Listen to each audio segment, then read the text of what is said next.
2004 সালের 21 আগস্ট বঙ্গবন্ধু এভিনিউয়ে আওয়ামী লীগের সমাবেশে গ্রেনেড হামলায় শেখ হাসিনা অল্পের জন্য বেঁচে গেলেও আওয়ামী লীগের মহিলা বিষয়ক সম্পাদক আইভি রহমান সহ 24 জন নিহত হন।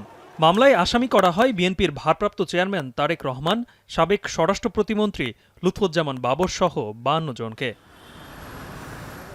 বৃহস্পতিবার প্রধান বিচারপতি ড. সৈয়দ রিফাত আহমেদের নেতৃত্বে আপিল বেঞ্চ 6 দিনের শুনানি শেষে এই মামলার নিষ্পত্তির তারিখ দেন। দীর্ঘ 21 বছর পর কয়েক ধাপে বিচার প্রক্রিয়া শেষে আগামী 4 সেপ্টেম্বর হাইকোর্টের রায়ের বিরুদ্ধে রাষ্ট্রপক্ষের আপিলের রায় দেবেন আদালত।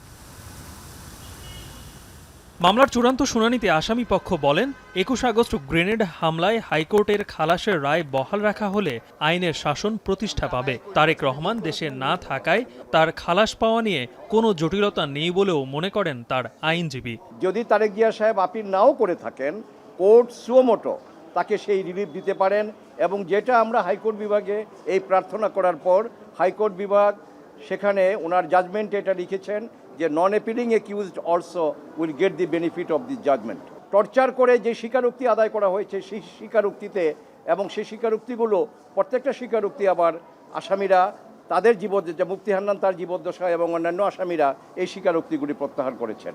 শেখ হাসিনা নিজেই চাননি আইভি রহমান সহ বাকিরা ন্যায় বিচার পাক। রাজনৈতিক কারণে তারেক রহমানকে জড়ানো হয়েছিল বলেও মন্তব্য করেন তারেক রহমানের আইনজীবী কায়সার কামাল।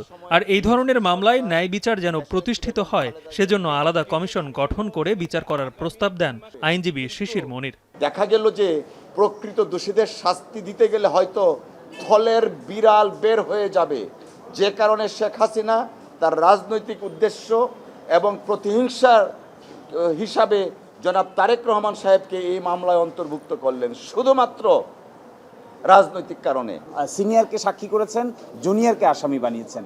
আমরা বলছি বাংলাদেশে এই ধরনের ক্রিমিনাল বিচার ব্যবস্থার ইনভেস্টিগেশনের জন্য একটা স্বাধীন ইনভেস্টিগেশন এজেন্সি গড়ে তোলা দরকার, যেন জাতি ভবিষ্যতে উপকৃত হয়। 2018 সালে বিচারিক আদালত লুৎফুজ্জামান বাবর সহ 19 জনকে মৃত্যুদণ্ড ও তারেক রহমান সহ 19 জনকে যাবজ্জীবন কারাদণ্ড দেয়।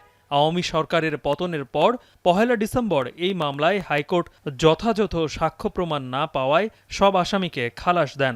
পরে এই রায়ের বিরুদ্ধে আপিল করে রাষ্ট্র। গালিব ইবনে রিয়াজ, এখন, ঢাকা।